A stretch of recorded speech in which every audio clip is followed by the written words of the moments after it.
बादशाह जैसी इज्जत दिया करो अपने बाप को, उनके जीते जी आपको किसी के आगे झुकना नहीं पड़ता। को बादशाह की तरह इज्जत दो, क्योंकि उसके जाने के बाद जिंदगी गुलामी जैसी लगती है। बाप की इज्जत जीते जी करो, वरना कब्र पर जाकर पछताने के सिवा कुछ नहीं बचेगा। आपके जीते जी उसकी बातों को सुनो, बाद में खामोश तस्वीरें कुछ नहीं बोलती।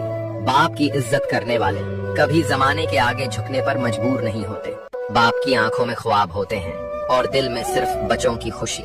इस दिल को ठेस न देना।